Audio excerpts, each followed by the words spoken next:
വർണ്ണച്ചിറകുകൾ വീശി പറന്നു നടക്കുന്ന നൂറുകണക്കിന് ചിത്രശലഭങ്ങൾ, നിരവധിയായ ഫലവൃക്ഷങ്ങളും ചെടികളും. പരിസ്ഥിതി ഗവേഷണ സ്ഥാപനമായ വെള്ളൂരിലെ ട്രോപ്പിക്കൽ ഇൻസ്റ്റിറ്റ്യൂട്ട് ഓഫ് ഇക്കോളജിക്കൽ സയൻസസിന്റെ പരിസരത്തെ മനോഹര കാഴ്ചയാണിത്.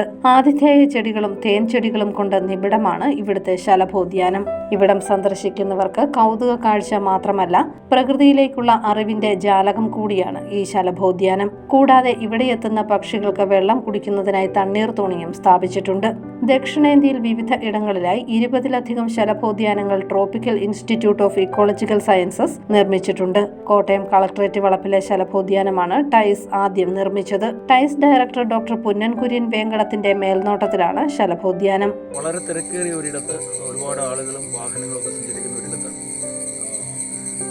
ഒരു ചിത്രശലഭോദ്യാനം ക്രമീകരിക്കുക എന്നുള്ളത് ഒരു പരീക്ഷണാടിസ്ഥാനത്തിലാണ് ചെയ്തതെങ്കിലും ഒരു വൻ വിജയമായി മാറി.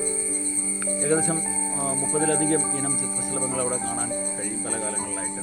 അതുമാത്രമല്ല, ഏകദേശം 30-ലധികം ചിത്രശലഭങ്ങൾക്ക് ആവശ്യമായിട്ടുള്ള ആതിഥേയ ചെടികളും അതുപോലെ തേനുണ്ണാനുള്ള ചെടികളും അവിടെ ക്രമീകരിച്ചിട്ടുണ്ട്. അവയെ പരിചയപ്പെടുത്തുന്ന ബോർഡുകൾ ക്രമീകരിച്ചിട്ടുണ്ട്. അപ്പോൾ അതൊരു അനൗപചാരിക വിദ്യാഭ്യാസ കേന്ദ്രവുമായി മാറിയിട്ടുണ്ട്. നിരവധി സ്കൂളുകളിൽ നിന്നും കോളേജുകളിൽ നിന്നും വിദ്യാർത്ഥികൾ അവിടെ ബാച്ചുകളായിട്ടും ഒറ്റയ്ക്കൊക്കെ സന്ദർശിക്കാറുണ്ട്. പല ആൾക്കാരും അവരുടെ കുട്ടികളെ ഇക്കാര്യങ്ങൾ കൊണ്ട് പഠിപ്പിക്കാറുണ്ട്. അപ്പോൾ അത്തരത്തിലൊരു ഇൻഫോർമൽ എഡ്യൂക്കേഷൻ സെന്റർ എന്ന നിലയിൽ കൂടി ഈ ചിത്രശലഭോദ്യാനത്തിന് വലിയ പ്രാധാന്യമുണ്ട്. ചിത്രശലഭങ്ങളെ ഉദ്യാനത്തിലേക്ക് ആകർഷിക്കുന്നതിന് ആവശ്യമായ 2 ഇനം ചെടികളാണ് ശലഭോദ്യാനത്തിൽ വളർത്തുന്നത്.